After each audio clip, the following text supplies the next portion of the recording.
Hoje vamos falar sobre perspectiva do ponto de vista da estatística.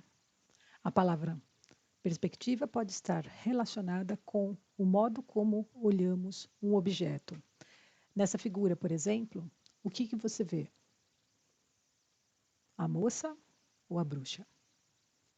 Perspectiva pode ser definida como uma técnica que utiliza princípios de geometria descritiva para representar objetos, como esta figura que está aqui, por exemplo, dando a sensação do tridimensional. A próxima figura é um desafio. Ela traz uma gravura que fornece situações absurdas devido à falta do uso das regras da perspectiva na hora de fazer uma figura. Pause o vídeo agora. Quantos erros de perspectiva você consegue perceber nesta figura? Dica: são 17 erros. Vamos ver a resposta agora.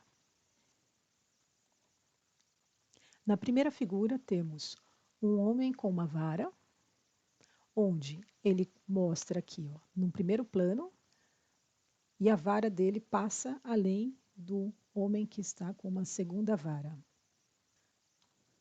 Número 2 mostra aqui uma bandeira que está ancorada entre dois edifícios, aqui o edifício do plano da frente e aqui o edifício no plano de trás. E não tem nenhuma diferença de profundidade aí entre os dois. Na figura número 3, a bandeira que aparece aqui, o flâmula, ela está sobreposta por duas árvores que estão lá no fundo. Na figura número 4, nós temos aqui um homem que acende o cachimbo no candelabro de uma mulher que está num prédio que está no primeiro plano. O erro número 5 mostra aqui na igreja, a frente da igreja, os dois lados da igreja, né, as duas extremidades, elas estão visíveis ao mesmo tempo, sendo que no ângulo que estamos vendo isso não seria possível. O número 6 mostra aqui um pássaro sob a árvore e o tamanho dele é desproporcional à árvore. No número 7, temos o horizonte, aqui embaixo, aqui na esquerda, na figura aqui perto da água, que seria a água, ele diminui abruptamente. No erro número 8, temos aqui o edifício, o topo do telhado. A gente consegue enxergar, apesar de estarmos na parte de baixo, então não seria possível vê-lo, que é o mesmo que acontece aqui com o topo da igreja. Na figura 9, a gente tem aqui um homem que está com uma arma e ele atira, contudo, a gente consegue ver aqui que tem a ponte com um arco, onde não seria possível essa atitude. No 10, o barril mais próximo, está aqui no primeiro plano, nós conseguimos ver tanto a parte de cima quanto a parte de baixo simultaneamente. No número 11, nós temos aqui a extremidade direita da ponte, ela atinge aqui o rio, numa posição mais distante do observador do que a extremidade esquerda.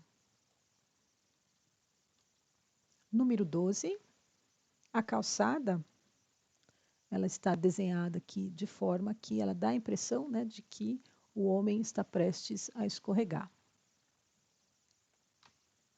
No número 13, nós temos aqui uma árvore que nos dá a impressão de que está nascendo aqui sobre a ponte.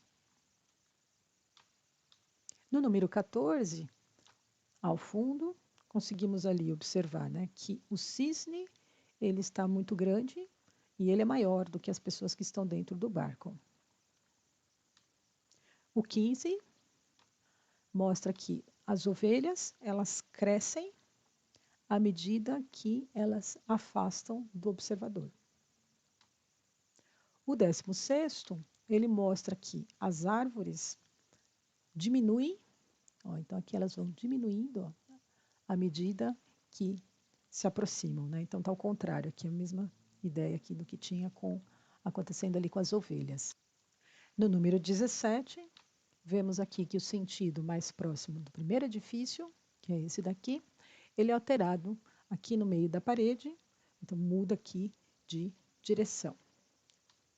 Então, esse trabalho de William Hogarth, chamado de Sátira sobre a Falsa Perspectiva, ele tem aí o objetivo de alertar as pessoas sobre as inconsistências, né, que pode acontecer num desenho que seja feito aí sem o conhecimento das propriedades e projeções de perspectiva. E o interessante é que em um gráfico podem acontecer os mesmos erros, tá? Então a gente pode pensar que em um gráfico não é diferente, tá? Se você tiver erro de perspectiva, você pode induzir o seu leitor a uma conclusão errada. Vejamos alguns exemplos. Qual dos gráficos tem uma maior fatia? Vamos pensar aqui na fatia de cor azul. Qual dos dois, o gráfico 1 ou o gráfico 2, vai ter a maior fatia? Boa parte das pessoas vão responder o gráfico 1, esse daqui da esquerda.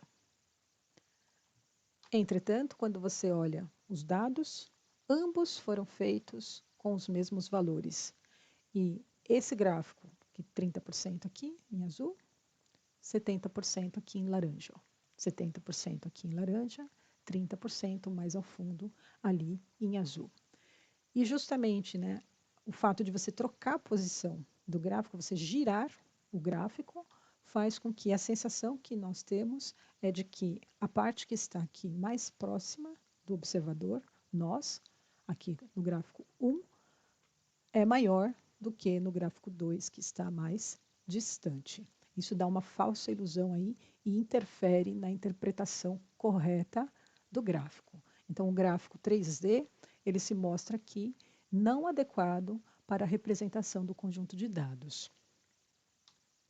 Neste outro exemplo, temos um gráfico 3D que mostra os modelos mais vendidos, A, B, C e D. O gráfico nos dá a sensação de que essa parte, a fatia cinza, que corresponde aqui ao modelo C, é o que tem mais. Se convertermos esse gráfico 3D para um gráfico em 2 dimensões e continuarmos com a pergunta, qual o modelo mais vendido? Observe que ainda assim é difícil de você perceber qual é o que tem mais. Isso significa que esse gráfico está faltando informação. Mesmo colocando os valores sobre a figura, vemos que, ainda para fazer a interpretação de qual o modelo mais vendido, temos que olhar a quantidade que foi colocada aqui agora e identificar ó, que o laranja, aqui é o modelo D, depois temos aqui ó, o cinza com 32, que é o modelo C, depois temos aqui ó, em azul o modelo A, e aqui temos o 10, que é o modelo B. Se modificarmos o gráfico de pizza para um gráfico de barras, vemos agora quão mais fácil é fazer a leitura e responder a pergunta que foi feita. Qual o modelo mais vendido? Então, quando colocamos ele em ordem aqui decrescente, ó, então aqui em ordem decrescente, aqui embaixo os modelos, rapidamente conseguimos perceber, né, qual que é a diferença entre eles e qual deles foi o mais vendido. Então, é um gráfico muito mais simples de você interpretar. Aqui temos os tipos de erros mais comuns que os universitários cometem em gráficos estatísticos.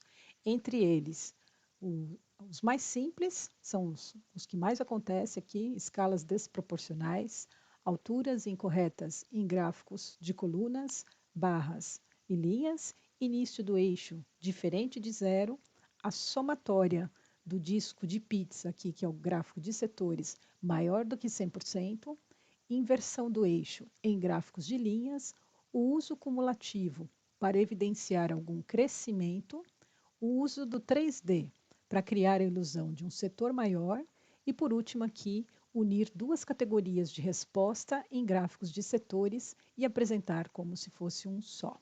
Esses itens que foram identificados nesse trabalho servem de referência para prestarmos atenção ao elaborarmos um gráfico e evitar erros que estão por aí na internet.